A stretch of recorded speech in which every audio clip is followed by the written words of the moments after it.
ပြီးခဲ့တဲ့ဗီဒီယိုလေးမှာတော့ဘက်ထရီမျိုးစားအမျိုးမျိုးအလိုက်ဒီဘက်ထရီကိုထုတ်လုပ်ထားတဲ့အတွင်းပိုင်းဓာတုဗေဒ drug ပေါင်းတွေရဲ့အသုံးပြုထားတဲ့ဓာတု drug ပေါင်းမျိုးစားပေါ်မူတည်ပြီးတော့ဘက်ထရီမျိုးစားမျိုးမျိုးမှာသတ်မှတ်ထားတဲ့စံသတ်မှတ် voltage အမျိုးမျိုးရှိတယ်ဆိုတဲ့အကြောင်းကိုအရင်ဗီဒီယိုတွေမှာရှင်းပြခဲ့ပြီးဖြစ်ပါတယ်။ဒီဗီဒီယိုမှာတော့ lead acid ဘက်ထရီမျိုးစားဘက်ထရီတွေကိုအသွင်းဖို့အတွက် lead acid ဘက်ထရီ charger ကိုအသုံးပြုပုံကိုပြောပြပေးသွားမှာပါ။အခုဒီမြင်နေရတဲ့ဘက်ထရီကတော့ cycle မှာသုံးတဲ့ capacity 4Ah ရှိတဲ့ motorcycle ဘက်ထရီအိုးကြောင်းအမျိုးအစားဘက်ထရီဖြစ်ပါတယ်။ lead acid dry battery မျိုးစားဖြစ်ပါတယ်။ C rechargeable magnet free battery လို့ရေးရပါတယ်။ဒီဘက်ထရီရဲ့ capacity ကတော့ 4Ah ဖြစ်ပါတယ်။အခုလက်ရှိဒီဘက်ထရီမှာရှိတဲ့ဘဝကဒီ diagram မှာဒီ digital ပုံမီတာလေးမှာဆိုရင် 12.6 volt ဆိုရင်ပြနေပါတယ်။ဒီဘက်ထရီဒီ lead acid ဘက်ထရီမျိုးစားဖြစ်တယ်။နောက်တွဲဖို့စနစ်နဲ့ထုတ်ထားတဲ့ဘက်ထရီဖြစ်ပါတယ်။သူတို့မှာအခန်း6ခန်းပါမယ်။တစ်ခန်းကို2ဘုံလုံးနဲ့အခန်း6ခန်းဖြစ်တဲ့အတွက်ကြောင့်12ဘိုးဘက်ထရီဖြစ်ပါတယ်။အားအပြည့်မှာဆိုရင်တစ်ခန်းကို2.2ဘိုးလုံးနဲ့အခန်း6ခန်းအတွက်14.4ဘိုးလုံးသတ်မှတ်ထားပါတယ်။14.4ဘိုးဆိုရင်ဒီဘက်ထရီအားပြည့်လို့ပြောလို့ရပါတယ်။ပြန်အားသွင်းဖို့အတွက်ဒီလို smart charger ဒေဇာလေးနဲ့အားသွင်းပါမယ်။ဒီ charger ကတွဲဖို့ဘက်ထရီတွေကို 5Ah ကနေ 7Ah အထိဆိုရင်6နာရီနဲ့အထက်အားသွင်းရပါမယ်။ 9Ah ဘက်ထရီတွေဆိုရင်တော့10နာရီအထက်အားသွင်းရမှာပါ။ 15Ah ကနေ 19Ah ဘက်ထရီတွေကိုတော့13နာရီကနေ15နာရီအထိကြာအောင်အားသွင်းရမှာဖြစ်ပါတယ်။ဘက်ထရီတွေကိုလုံးဝအများကြီးထုတ်သုံးသွားတဲ့အခြေအနေမှာဆိုရင်ဒီလိုမျိုးသူရေးထားတဲ့ပမာဏချိန်ကြာပါမယ်။ဒီ charger လေးက AC 220 volt ဖြစ်ပါတယ်။သူရဲ့အဝင်ဘိုးကတော့သူရေးထားပါတယ်။100 volt ကနေပြီးတော့240 volt frequency 50နဲ့60 Hz နှစ်မျိုးသုံးလို့ရမယ်။ AC power ပေးရမှာဖြစ်ပါတယ်။သူရဲ့ output ကတော့ဒီ12 1.5 ampere 1500 milliampere ထွက်ပါတယ်။12 volt စနစ်ဘက်ထရီအတွက်သူက12 volt လို့ရေးထားတာပါ။အမှန်တကယ်တော့ဒီ charger ထွက်တာကတော့13.8 volt ကနေပြီးတော့14 volt စွန်းစွန်းတီသူထွက်ပါတယ်။14.4 volt ထိထွက်ပါတယ်။ဘက်ထရီမှာချီမီမချိတ်ထားဘူးအပေါင်းငုတ်ကိုဒီအနီး clip နဲ့ညှပ်မယ်။ဒီဘက်ထုံးကိုချီမီမညှပ်ထားတာပဲဖြစ်ဖြစ်နည်းနည်းလွတ်နေတာပဲဖြစ်ဖြစ်ဘာမှမတက်ထားတာပဲဖြစ်ဖြစ်ဒီလိုအခြေအနေမှာဒီဘက် AC power နေပြီးတော့ပြေးသွင်းလိုက်မယ်ဆိုရင်အစိမ်းလေးလင်းပါတယ်။အားသွင်းပေးမှာတော့မဟုတ်ပါဘူး။ဒီ charger လေးရဲ့ output အထွက်ကဘိုးအားဘယ်လောက်ရှိလဲဆိုတာတိုင်းကြည့်ပါမယ်။ဒီမှာ14.3 volt ပြနေပါတယ်။ဒီ charger ကသူ့ရဲ့ battery အပေါင်းလုံးမှာ ဒီအနေနဲ့အနက်ကလစ်တွေကိုမှန်အောင်ညှပ်ပြီးတက်အောင်မှာဖြစ်ပါတယ်အကယ်၍အနေနဲ့အနက်ကိုမှားပြီးတော့တက်လိုက်မယ်ဆိုရင်ဒီမှာချာဂျာအားသွင်းပြီးမှမဟုတ်ပါဘူးချာဂျာမှာသူ့ရဲ့အကာအကွယ်စနစ်ရှိပါတယ်အပေါင်းလုံးမှာတက်ရင်ကာကွယ်ရေးစနစ်ပါပါတယ်ဒါနဲ့အချိန်ကြာကြီးတော့ပေါင်းလို့ကိုမှားပြီးတော့တက်လာလို့တော့မရပါဘူးဒီချာဂျာပြည့်စည်သွားပါလိမ့်မယ်ချာဂျာမှာသူ့ရဲ့အနီနဲ့အစိမ်းနဲ့ LED လေးပါပါတယ်အခုဒါဆိုရင်ဘက်ထရီကိုဒီချာဂျာနဲ့အားသွင်းပေးရဖြစ်ပါတယ်ဒီဘက်ထရီရဲ့ကိုအားသွင်းတဲ့အခါမှာဒီဘက်ထရီရဲ့ပိုအားဘယ်လောက်ရှိတယ်အားသွင်း ampere နှုန်းဘယ်လောက်ရှိတယ်ဆိုတော့ဒီ indicator မှာတစ်ဆင့်ကြည့်လို့ရအောင်ဘက်ထရီမှာချာဂျာရဲ့ output ကိုဒါတိုင်းမချိတ်ပဲနဲ့ဒီ indicator လေးကိုကြားမှာခံလိုက်ပါမယ်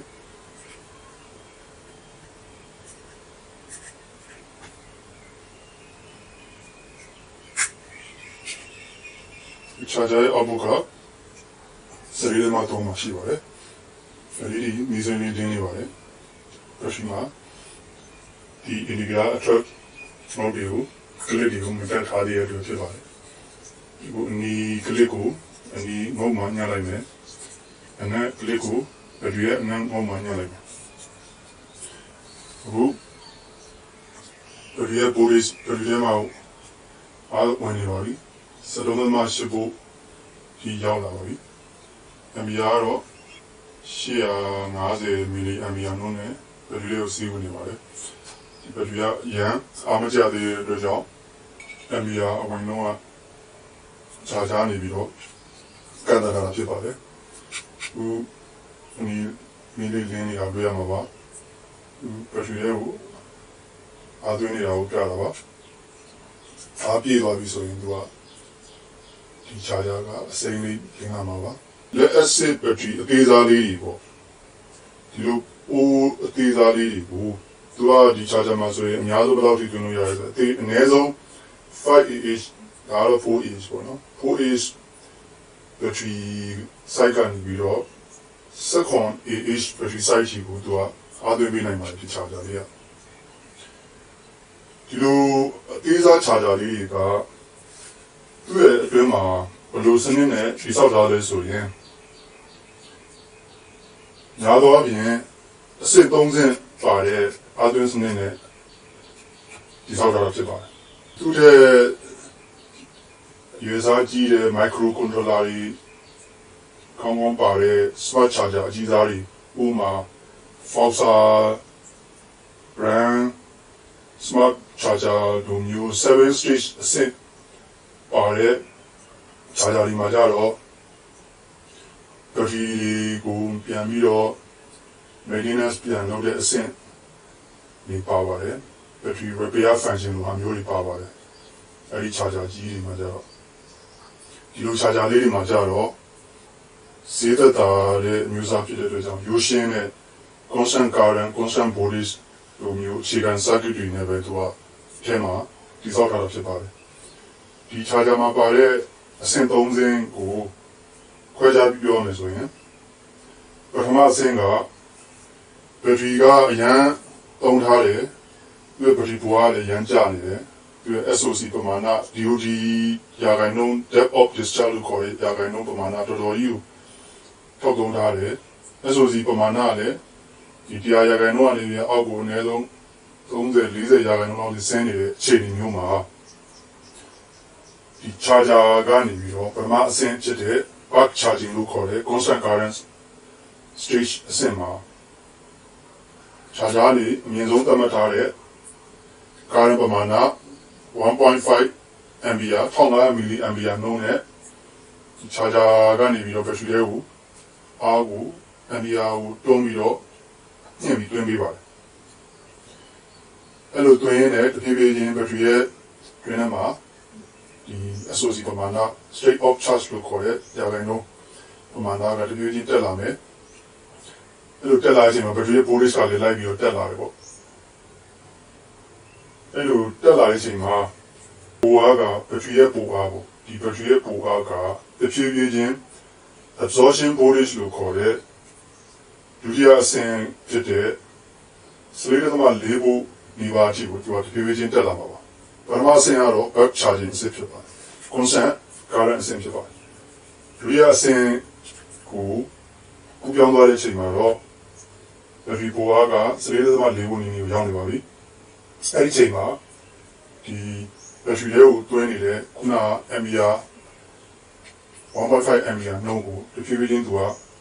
ထရီပိုအားကို4.4 volt ဝန်းကျင်မှာသူကထိန်းထားလို့ရအောင်လို့ပြန်ပြီးတော့ကားရပမာဏကို short ချပေးလိုက်ပါတယ်။တာထားတဲ့ limit ပေါ့အဲ့ဒီ limit ရောက်သွားတဲ့အချိန်မှာဘက်ထရီရဲ့ပိုအား4.4 volt များဆုံးခံနိုင်ရှိတဲ့ပမာဏထက်ကျော်ပြီးဘက်ထရီမပျက်စီးသွားအောင်လို့ပိုအားထပ်မတက်ပါဘူး။ကားရန်ကို short ချလိုက်ပြန်အပြင်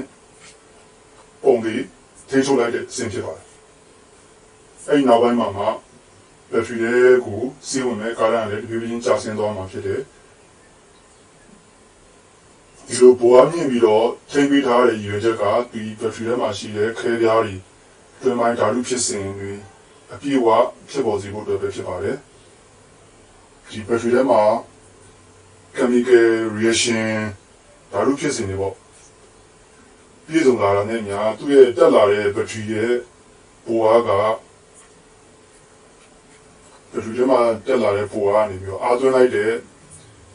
ဒီချာဂျာရဲ့ပိုအားကိုပြန်ပြီးစတင်တွန်းကန်တဲ့အတွက်ကြောင့်ဒီတွန်းကန်တဲ့အားကြောင့်ပဲဘက်ထရီရဲ့ကိုစီးဝင်တဲ့ပျက်စီးကြောင်းပမာဏကလည်း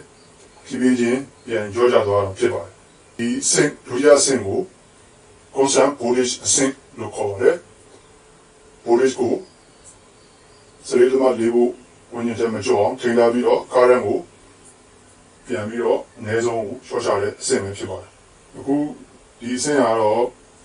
ဒီ back charging အဆင့်မှာပဲရှိပါသေးတယ်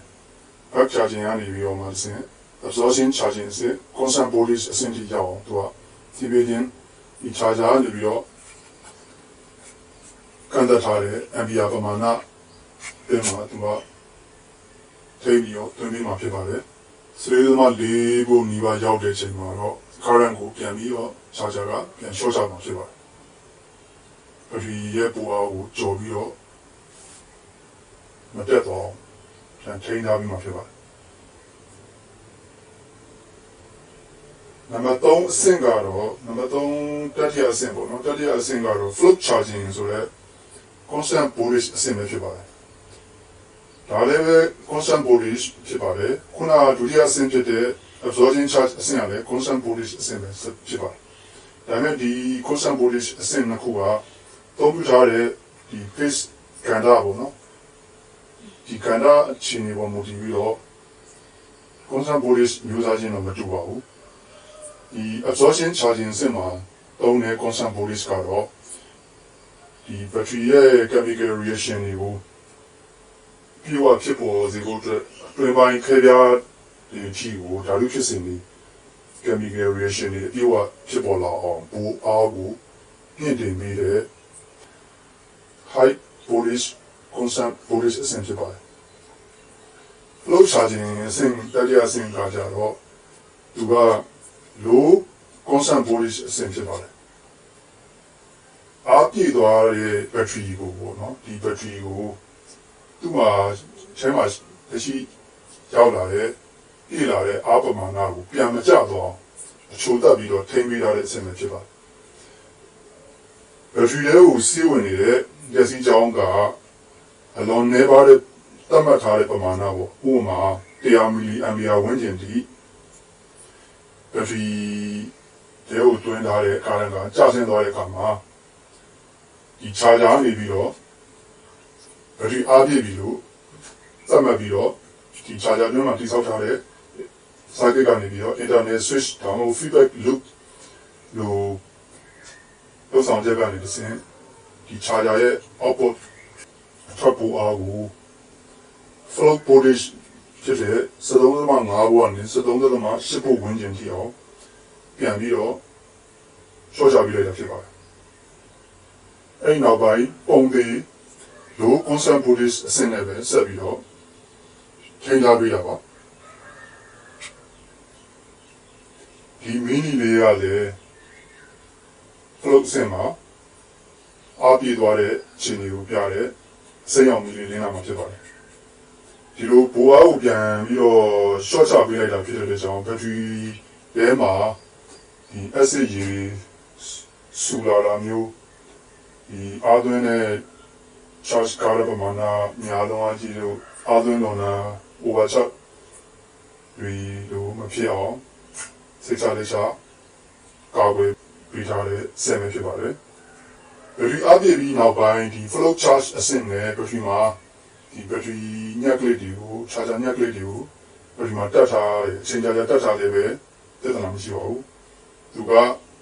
ဒီ battery ရဲ့ပူအားကိုပြန်ကျမသွားအောင် milli ampere current ပမာဏနဲ့ပဲဒီတော့ဆောင်ထိန်းထားပြီးတဲ့အဆင့်ပဲဖြစ်ပါတယ်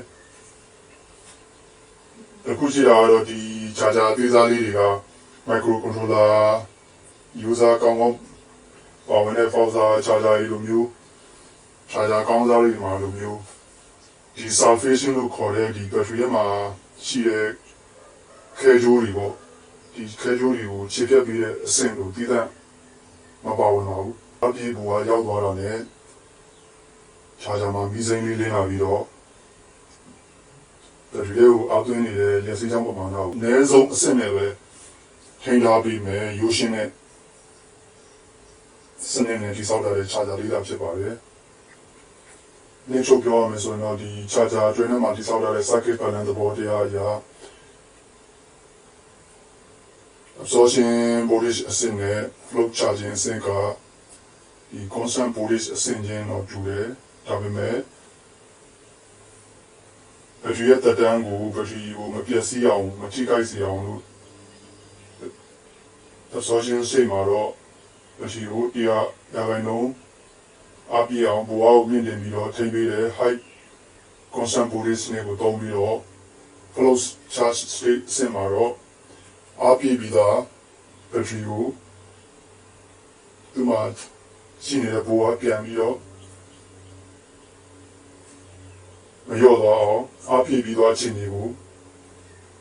ပုံပြတ်မသွားအောင်ပေါ့ဒီလိုခြင်းတွေကိုထိန်းထားဖို့အတွက်ဘဝကို short စီရော current ကိုလို current အခြေအနေဖြစ်တဲ့ milli ampere ပမာဏဝန်းကျင်လောက်နေတာbattery ကိုလို constant voltage ကိုပြောင်းပြီးတော့ဆက်လက်ပြီးတော့ထိန်းထားပြီးတာဖြစ်ပါတယ် battery တွေကိုအားသွင်းတဲ့အခါမှာသက်ဆိုင်ရာစံတတ်မှတ်ထုတ်ထားတဲ့ battery ရဲ့ voltage တတ်မှတ်ချက်ကိုအဓိကဂရုစိုက်ရမှာဖြစ်ပါတယ်။ဒါအပြင်ကိုနောက်ထပ်ထည့်သွင်းစဉ်းစားရမယ့်အချက်ကတော့ battery ကိုအပြန်သွင်းတဲ့အခါမှာ battery ကိုတိစောက်ထားတဲ့ဒီအရွယ်ပမာဏတွေကအမျိုးအစားအရွယ်အစားစိုက်ဆုံးရှိကြပါတယ်။အခုဒါဆိုရင် 4Ah site သူရဲ့ capacity ရှိတဲ့မျိုးစားဖြစ်ပါတယ်။သူထက်ကြီးတဲ့ 5AHD, 7AHD, 9AHD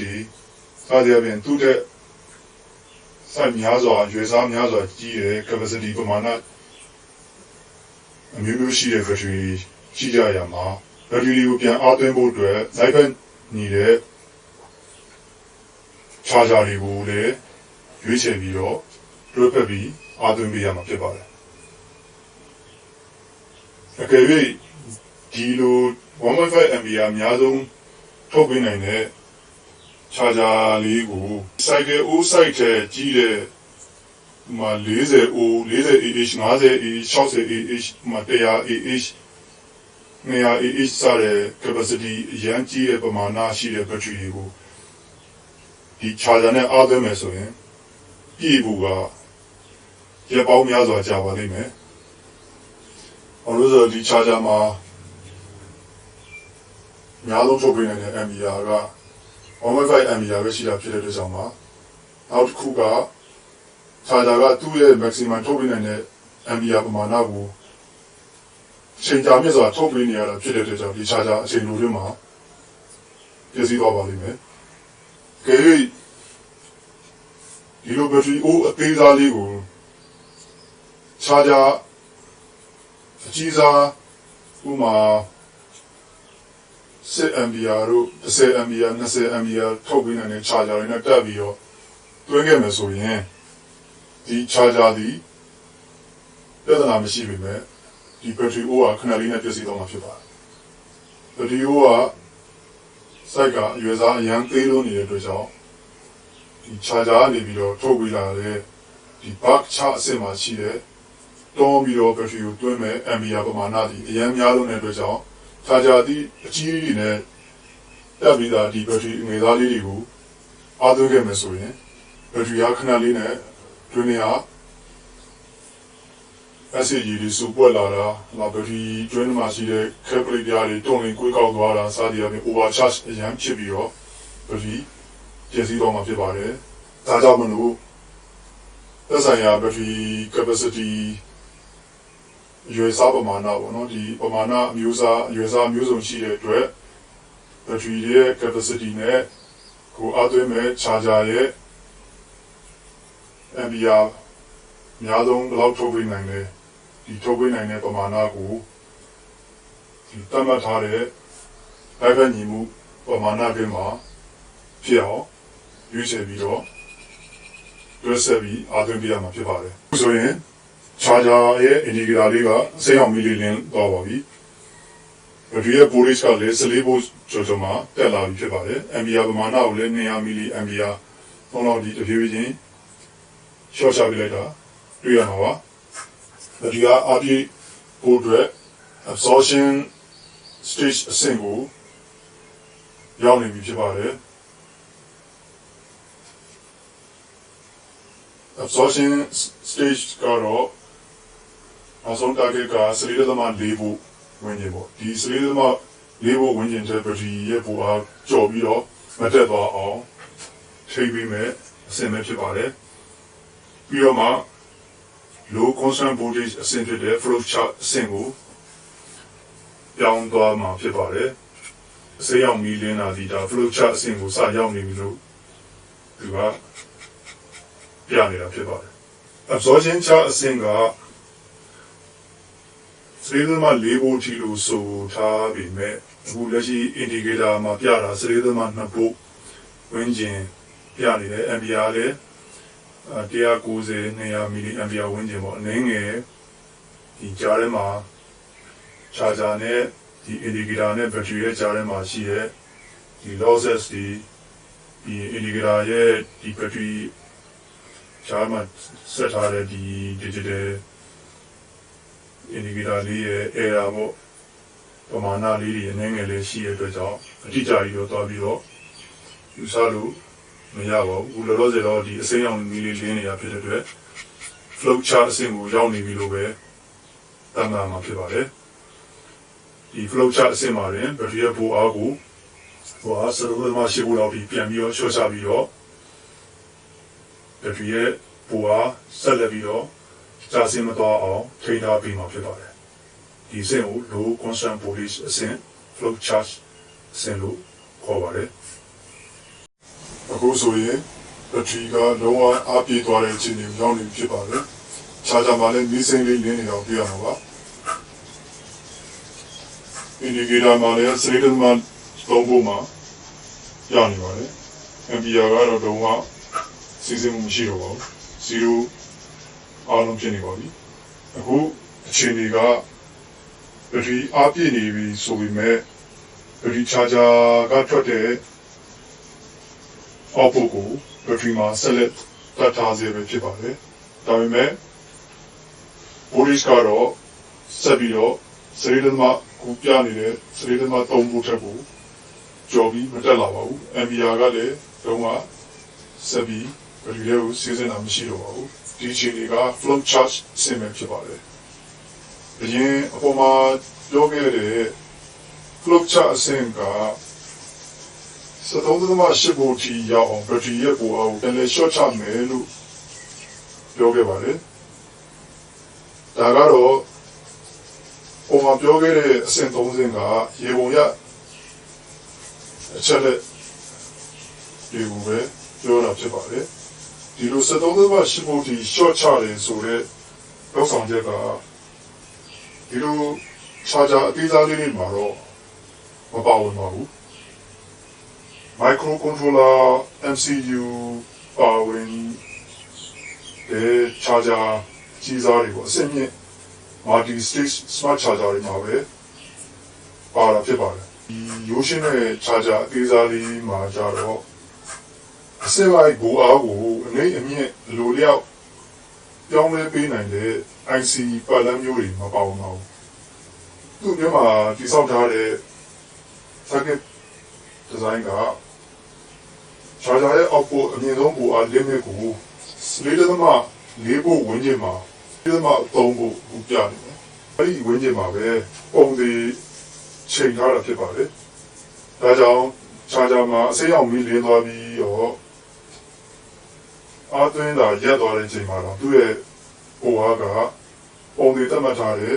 4.3 4.4 volt တိုင်းပဲဆက်ရှိနေတာဖြစ်ပါတယ်အခုဒီမှာဒီကိုညှပ်ထားတဲ့ clip ကိုဖြုတ်ကြည့်ပါမယ် charger ရဲ့ output ကသူ့ရဲ့အများဆုံးထုတ်ပေးနိုင်တဲ့ဘူအားတိုင်းပဲရနေပါတယ်ဒီကိုအားမသွင်းခင်ကရှိတဲ့အခြေအနေဘူအားဖြစ်ပါတယ် charger ကို output ကိုဒီမှာစင်တာလိုက်တဲ့အခါမှာအနေငယ်ဒီရဲ့ set တွေ charger ကိုခုနထုတ်လိုက်တဲ့ clip ခဏထုတ်လိုက်တဲ့အချိန်မှာအားခဏရောပါတယ်ရောသွားပြီးတော့တက်လိုက်တဲ့အချိန်မှာ ampere အနေငယ်စီဝင်ပြီးခု battery ကတော့အပြည့်တဲ့အခြေအနေကိုရောက်နေတာဖြစ်ပါတယ်ဒီမှာသုံးဖို့ဝန်းကျင်နဲ့အမြဲချိတ်ပြီးထားရင် battery က overcharge ဖြစ်မသွားနိုင်ဘူးလားဆိုတော့မေးခွန်းတော့ရှိနိုင်တယ်ဒါပေမဲ့အခု charger မှာဘူအားကိုတမင်သက်သက် short ချစရာမလိုဘဲနဲ့ battery ရဲ့ဒီသဘာဝရတယ်အလိုလျောက်ပါလမ်းပိတ်ပုံစံမျိုး charger ကနေ battery တွေကိုအားမဝင်နိုင်အောင် battery မှာဖြစ်ပေါ်လာတဲ့ counter EMF လို့ခေါ်တဲ့စန့်ကျင်ဘက်တစ်စစ်တွန်းအားကနေပြီးတော့ဒီ battery အားပြည့်သွားတဲ့အခြေအနေမှာသူ့ရဲ့ကိုယ်ပိုင်ကျွမ်းထဲမှာဒီ charger ရဲ့ကိုထုတ်ပေးတဲ့အများဆုံးဘူအား 4.3 volt ပမာဏပြန်ပြီးတော့စန့်ကျင်တွန်းကန်တဲ့ potential difference 4.4 volt ဝန်းကျင်ဒီ battery မှာရှိနေတာဖြစ်ပါတယ်ဒါကြောင့်မလို့ဒီ charger ကနေတွင်းပေးတဲ့ဒီဘူအားနဲ့ battery ရဲ့ဘူအားကြားမှာ potential difference ဆိုတဲ့ဘူအားခြားနားချက်တော့မရှိတော့တဲ့အတွက် battery ကို charger ကနေစီဝင်မဲ့ current တစ်စီးကြောင်းကဆက်မစီးနိုင်တော့တာဖြစ်ပါတယ်။ချုံပြီးပြောရင်တော့ဒီလိုအသေးစားဈေးပေါ်တဲ့ charger လေးတွေကဒီသူ့ရဲ့ float charge state အဆင့်မှာဘဝကို73.8 volt ကြီးကိုသူက short ချမပေးပါဘူး။သူ့တွင်းမှာစင်မြင့် MCU controller IC မျိုးတွေမပါဝင်တဲ့ကြောင့်ဖြစ်ပါတယ်။ဒီ charger အတွင်းမှာတိစောက်ထားတဲ့ circuit design အရ charger ဘူအားနဲ့ battery ဘူအားကိုဒီ 4.3 volt ကျင်းတူညီနေအောင်အခြေအနေမှာထားထားပြီးတော့ DC ကြောင်းကို charger ထွက်တဲ့ current ကို battery ကိုဘာမှမစီးအောင်ညှကြည့်အခြေအနေမှာထိန်းထားပြီးတဲ့စနစ်နဲ့ပဲလုပ်ထားတာဖြစ်ပါတယ် digital clock meter နဲ့တိုင်းတော့လေအရင်ကွာခြားတာတော့မရှိပါဘူး4.3 volt ကျော်ဒီမှာတော့4.3 volt ဒီ charger ကနေထွက်တဲ့အများဆုံးဘူအားပမာဏအတိုင်းပဲဆက်လက်ပြီးတော့ဒီ battery ရဲ့ဘူအားဆက်လက်ပြီးကြာဆင်းမသွားအောင် float charge ဆင်ပါပဲဆက်ပြီးတော့ချိန်ထားပေးရဖြစ်ပါတယ်